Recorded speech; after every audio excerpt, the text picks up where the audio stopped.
Shalom saudara-saudara, apa kabar? Saya percaya kita semua dalam keadaan yang baik, sebab Tuhan yang maha baik itu selalu beserta dengan kita. Bahkan sekalipun kita dalam keadaan yang lemah, Tuhan menjadi kekuatan kita, dan sekalipun kita dalam kondisi yang berduka, Tuhan menjadi penghiburan kita. Nah, hari ini saudara-saudara kita akan merenungkan sebuah tema, yakni hidup dalam kekuatan Roh Kudus. Hidup dalam kekuatan Roh Kudus. Nah, sebelum lebih jauh, saya mengajak kita untuk berdoa. Bapa di surga, Bapa yang maha kuasa, Bapa yang mengasihi kami dengan cinta yang kekal. Bapa, kami bersyukur sebab Engkau memberikan kami pemberian yang sangat indah, pemberian yang sangat besar, yakni Roh-Mu yang kudus. Sehingga kami semua yang percaya tidak pernah sendiri, melainkan Roh Allah ada beserta dengan kami, menyertai kami sampai selama-lamanya. Bapa, dengan Roh Allah itu, dengan Roh Kudus-Mu, terangi kami, supaya kami mengerti firman-Mu, dan iman kami ditumbuhkan dan juga dikokohkan. Terima kasih Bapa, terpuji nama-Mu. Di dalam nama Tuhan Yesus Kristus kami berdoa, haleluya, amin. Nah, saudara-saudara, firman Tuhan hari ini diambil dari surat Roma 8, ayat 1-2, dan ayatnya yang ke-10 sampai 11. Saya akan bacakan firman Tuhan ini, Roma 8, ayat 1 sampai dengan yang kedua, yang berbunyi demikian. Demikianlah sekarang, tidak ada penghukuman bagi mereka yang ada di dalam Kristus Yesus. Roh yang memberi hidup telah memerdekakan kamu dalam Kristus dari hukum dosa dan hukum maut. Kemudian Roma 8 ayat 10 dan 11. Tetapi jika Kristus ada di dalam kamu, maka tubuh memang mati karena dosa, tetapi roh adalah kehidupan oleh karena kebenaran. Dan jika roh Dia yang telah Yesus dari antara orang mati diam di dalam kamu, maka Ia yang telah membangkitkan Yesus Kristus dari antara orang mati akan menghidupkan juga tubuhmu yang fana itu oleh rohnya yang diam di dalam kamu. Amin. Nah, saudara-saudara, kita bersyukur salah satu hari raya besar kita adalah hari raya Pentakosta. Ya, sebab pada hari itu kita memperingati Roh Kudus dicurahkan dari surga kepada dunia ini, secara khusus kepada semua orang yang percaya, saudara-saudara. Nah, seandainya Roh Kudus tidak dicurahkan, maka keselamatan kita bukanlah keselamatan yang pasti. Sebab tidak ada materainya. Kita hanya berusaha dengan kuat, dengan semaksimal mungkin untuk menjaga keselamatan itu yang sebenarnya tidak mungkin kita. Sebab sesungguhnya bukan kita, tapi keselamatan itulah yang menjaga kita untuk tetap berada di dalam Tuhan, tetap mengingat Tuhan dan beribadah kepadanya. Dan saudara-saudara, jika Roh Kudus tidak diutus ke dunia ini, maka hidup kita menjadi hidup yang mengandalkan diri sendiri. Dan tentu saja dampaknya akan sangat merusak dan membuat kita akhirnya tidak bisa memberikan segala kemuliaan bagi Tuhan. Namun kita bersyukur dengan hadirnya Roh Kudus dalam dunia ini, dalam diri kita, di antara kita sebagai orang-orang percaya, maka hidup kita ada kekonopang dan menguatkannya. Keselamatan kita terjamin dan kita diajak oleh Tuhan untuk hidup mengandalkan Dia dari hari lepas hari. Nah, saudara-saudara, apa dan bagaimanakah praktisnya kita hidup oleh kekuatan Roh Kudus? Ya, bagaimana praktisnya? Apa yang mesti kita buat secara praktis supaya Roh Kudus itu kekuatannya nyata di hidup kita? Yang pertama, bangunlah kesadaran bahwa penghukuman kita telah berlalu. Ini dia. Bangunlah kesadaran bahwa penghukuman kita telah berlalu. Ini nyata dari Roma 8 ayat 1. Saudara-saudara, saya akan bacakan kembali. Demikianlah sekarang, tidak ada penghukuman bagi mereka yang ada di dalam Kristus Yesus. Tidak ada penghukuman bagi mereka yang berada di dalam Kristus Yesus. Nah, kesadaran ini penting sekali. Inilah sebenarnya yang menjadi kekuatan kita untuk menikmati kekuatan kuasa Roh Kudus di hidup ini, saudara-saudara. Sebab, jikalau kita dibayang-bayangi penghukuman, maka sulit bagi kita untuk membuka diri dipimpin oleh Tuhan. Kita akan sibuk berusaha bagaimana caranya supaya tidak salah gitu. Ibarat orang yang katakanlah berjalan di sawah, di tepi sawah, di pematang sawah yang terus berpikir, saya harus tidak boleh jatuh, jangan sampai jatuh, jangan sampai jatuh. Kita berjalan lambat sekali. Atau kalau kita berjalan lebih cepat, kita cenderung jatuh, saudara-saudara. Tapi kita bersyukur ketika Roh Kudus hadir dalam diri kita. Dia mengingatkan kita bahwa penghukuman kita telah berlalu. Sebab Kristus Yesus di kayu salib, bahkan sebelum Dia disalibkan, telah menanggung segala penghukuman karena dosa kita, saudara-saudara. Coba saudara lihat ya. Ketika kita membaca kitab-kitab Injil, sebelum Yesus salibkan Dia disiksa begitu rupa. Bahkan di film The Passion of the Christ, begitu jelas dinyatakan betapa hebat penghukuman yang Yesus terima sebelum Ia naik ke kayu salib. Semua itu, saudara-saudara, sebenarnya secara rohani adalah karena Yesus sedang menanggung penghukuman karena segala dosa kita. Kalau Yesus telah dihukum, maka kita dibebaskan. Karena Yesus dihukum, maka kita diberikan pembebasan, saudara-saudara. Ini hal yang mesti kita harus pegang erat-erat. Nah, saudara-saudara, akhir-akhir ini saya merenungkan ya, ketika melihat gambar, katakanlah ilustrasi Roh Kudus yang salah satunya adalah burung merpati, saudara-saudara. Burung merpati. Ketika kita melihat ilustrasi itu, pasti kita melihat sepasang sayap merpati, ya kan? Baru sesosok merpati yang sedang terbang begitu. Nah, saudara-saudara, apa artinya Roh Kudus digambarkan sebagai merpati? Saya merenungkan bahwa itu adalah gambaran kebebasan, gambaran kemerdekaan, saudara-saudara. Jadi ketika Roh Kudus dinyatakan seperti burung merpati, itu menyatakan bahwa kita hidup dalam kemerdekaan. Karena kita dimerdekakan dari penghukuman, maka kita dapat menikmati, saudara-saudara, pimpinan dan kuasa Roh Kudus dalam kehidupan kita. Nah, namun seringkali ya, masalahnya adalah seringkali kita sangat fokus sekali kepada penghukuman itu. Kita mendengarkan, nurani kita melampaui mendengarkan firman Kristus. Nurani kita, saudara-saudara, harus disucikan supaya terbiasa dengan suara Tuhan, dengan suara firman, suara penebusan. Tapi jika nurani kita tidak dilatih oleh firman Tuhan, maka cenderung kita akan terus merasa bersalah. Orang yang merasa bersalah, orang yang dibelenggu oleh perasaan itu, sehingga tidak bisa menikmati kemerdekaan, bagaimana pimpinan Roh Kudus hadir dalam diri mereka. Saudara. Berikutnya apa lagi? Yang kedua, bangunlah kesadaran bahwa kita telah dimerdekakan dari hukum dosa dan hukum maut. Kita telah dimerdekakan dari hukum dosa dan hukum maut, seperti yang dinyatakan dari ayat 2 ini. Roh yang memberi hidup telah memerdekakan kamu dalam Kristus dari hukum dosa dan hukum maut. Roh Kudus memberi kita hidup, dan Roh Kudus juga memerdekakan kita.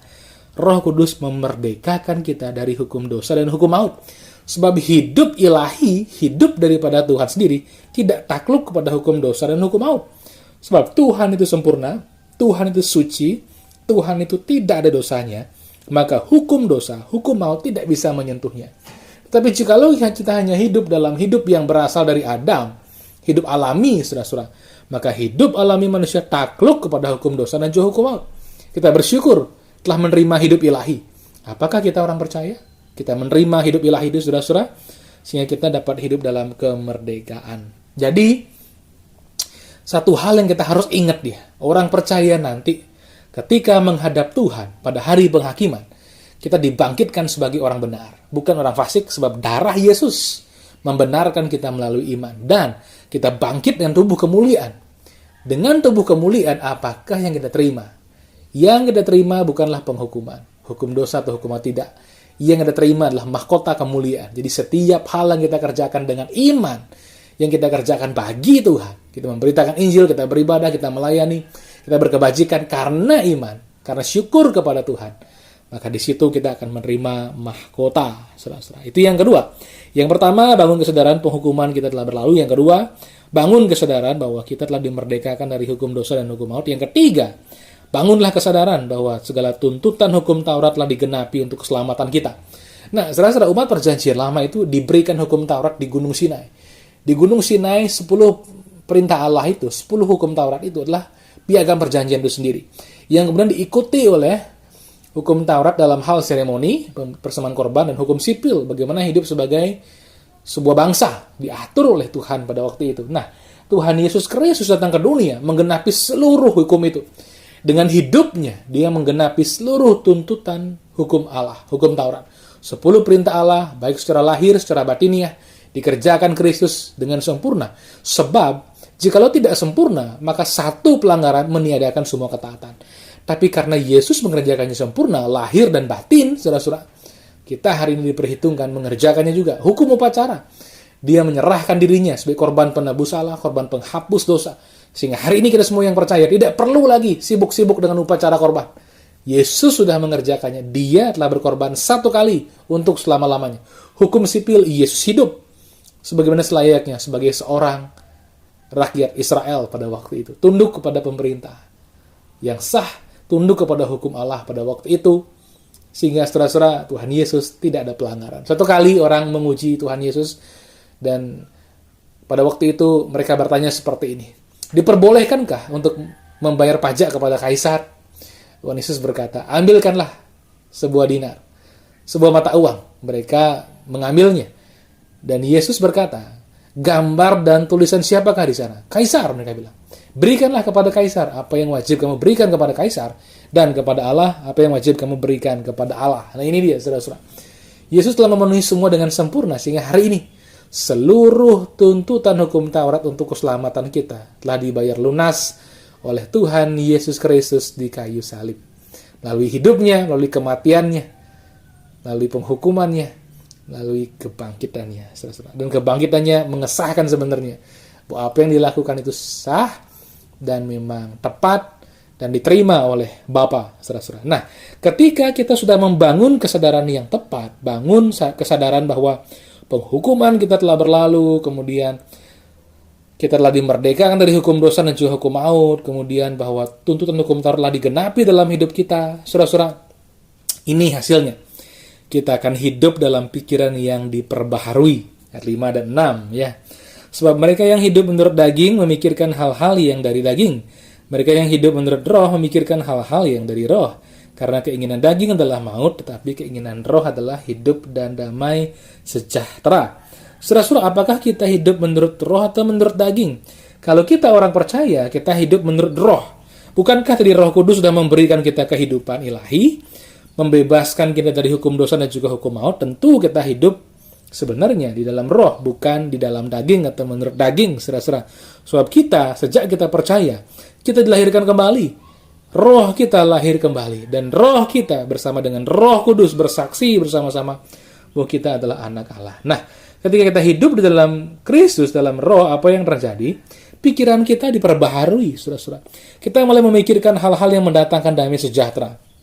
Satu kali saya membuka media sosial, baik Facebook maupun juga Instagram, saya menemukan sebuah ilustrasi, sebuah meme, saudara-saudara, gambar seseorang yang membawa kereta dorong. Tapi uniknya, yang didorong, yang ditaruh di atas kereta itu adalah kepalanya sendiri. Dan meme itu berkata begini, yang terberat dalam hidup manusia adalah pikiran-pikirannya. Yang terberat dalam hidup manusia adalah pikiran-pikirannya. Nah, saudara-saudara, jikalau kita memikirkan hal-hal yang dari daging, maka pikiran kita akan beban berat luar biasa. Sekalipun nampaknya isinya rohani, gitu ya. Bagaimana saya melayani, bagaimana saya hidup sempurna, gitu. Nah, itu kalau kita memikirkannya menurut daging, tidak menurut roh, maka yang terjadi adalah pikiran kita membebani. Coba kita renungkan sekarang. Coba Bapak, Ibu, dan saudara-saudara renungkan sekarang gitu ya. Apakah pikiran saya membebani kita nggak? Apakah pikiran saya membebani saya? Apakah pikiran kita membebani kita? Jikalau pikiran kita membebani kita, terus terang ya, sepertinya kita masih hidup di dalam daging atau menurut daging. Tapi coba renungkan pikiran kita. Apakah pikiran kita menyegarkan kita? Memberikan kita harapan? Menjadi alat di tangan Tuhan untuk mengalirkan kehidupan? Jika iya, kita hidup menurut roh, saudara-saudara. Sebab Roh Allah menuntun kita untuk hidup senantiasa bersyukur. Pandai bersyukur. Selalu merenungkan dahsyatnya karya keselamatan Allah bagi kita. Keselamatan yang pasti, keselamatan yang kekal. Damai sejahtera timbul memenuhi kita. Dan kita gemar merenungkan firman daripada merenungkan masalah. Kalau kita merenungkan firman Tuhan, firman Kristus, firman penebusan, firman keselamatan, kita akan melihat betapa besarnya Tuhan itu. Tapi jika kita sibuk merenungkan masalah kita akan melihat masalah kita demikian besar, tidak teratasi, dan pikiran kita menjadi berat. Sebenarnya kita sedang sibuk hidup menurut daging. Yang kedua, apa dampaknya? Kalau tadi pikiran kita diperbarui. Yang kedua adalah kita hidup dalam perkenanan Allah. Ayat 8 dan 9. Saya akan bacakan. Mereka yang hidup dalam daging tidak mungkin berkenan kepada Allah. Tetapi kamu tidak hidup menurut daging, melainkan dalam roh. Jika memang roh Allah diam di dalam kamu, tetapi jika orang tidak memiliki roh Kristus, ya bukan milik Kristus. Ketika roh Allah diam dalam diri kita, sejak kita percaya, kita sebenarnya dikatakan bahwa kita tidak hidup di dalam daging. Seperti yang saya katakan tadi, hidup kita sekarang dalam roh, berkenan kepada Allah. Ya. Nah, saudara-saudara, apa artinya hal ini? Nah, karena kita hidup dalam perkenanan Allah, saudara-saudara, ini yang membuat kita sebenarnya dapat dengan kuat merasakan dan menikmati kuasa Tuhan dalam hidup kita. Kita bisa menghampiri tahta Tuhan, tahta kasih karunia, kapan saja dan di mana saja. Dan kita dapat memperoleh pertolongan kita pada waktunya. Saudara-saudara, ini yang membuat Tuhan itu akan terasa nyata sekali. Saya rindu sekali ya, semua pendengar, saudara-saudara semua, betul-betul menikmati realitas Kristus dalam hidup kita. Bukan sekedar hidup beragama Kristen, beribadah, melayani tapi beban berat, tapi hidup dalam kemerdekaan dan dalam pertolongan Tuhan. Walaupun saya tahu hidup tidak pernah mudah. Dunia jatuh ke dalam dosa, mau gimana lagi? Tapi Tuhan hadir sebagai penolong, sebagai penyerta kita, pemberi hikmat dan pemberi kekuatan kita, sehingga akhirnya kita dapat saudara-saudara menyadari perkenan Allah ada dalam diri kita selalu, dan kita memperoleh pertolongan kita pada waktunya.